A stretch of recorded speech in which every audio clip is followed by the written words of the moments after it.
Hello, hello, hello! Nandito na naman tayo for today's video. Nandito muna tayo sa loob ng aming bahay at ito yung makikita mo sa labas. So, yun o, yun. Madaming mga kahoy at dito naman sa harapan ng aming bahay. O, yun. Busy ang mga tao dyan kasi yan ang makikita mo kung morning. Yung iba papuntang trabaho, yung iba papuntang eskwelahan. Pero ngayon lang ako nakapag-video mga 7:30. Pero kanina busy-busy din ang daan kasi maraming lumalabas na mga trabahante sa Revesto. Ngayon ang makikita niyo yun, yun, may terminal dyan na papuntang Manolo Fortins Bukidnon at yung mga pasahero sumasakay dyan sa may yellow nga multicab yan papunta yung Manolo Fortins Bukidnon yan.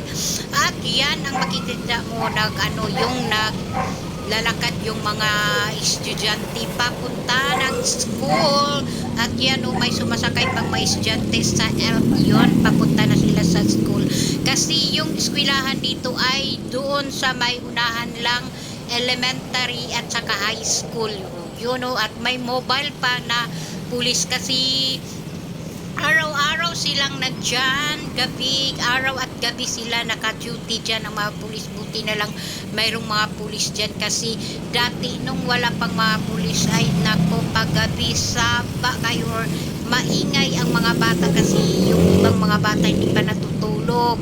O yun, ngayon na may pulis na ay wala nang nag-standby dyan kapag gabi. At yan may bumaba din na estudyante sa motor ay papunta na sila sa school nila at yun busy ang daan sa dami ng dumadaan na mga sasakyan, iba't ibang klaseng sasakyan kasi yung iba papuntang Bukidnon at yung iba naman ay papuntang Cagayan de Oro City at yan marami nang nakaabang na mga pasahero dyan yun lang.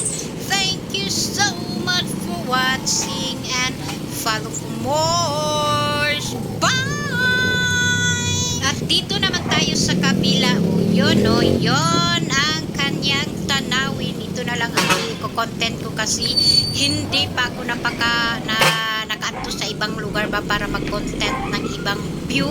Dito na lang muna sa amin. Huwag niyong pagsawaan kanya. Yun malingaw sa tagtanaw sa mga sakyanan. Yun lang.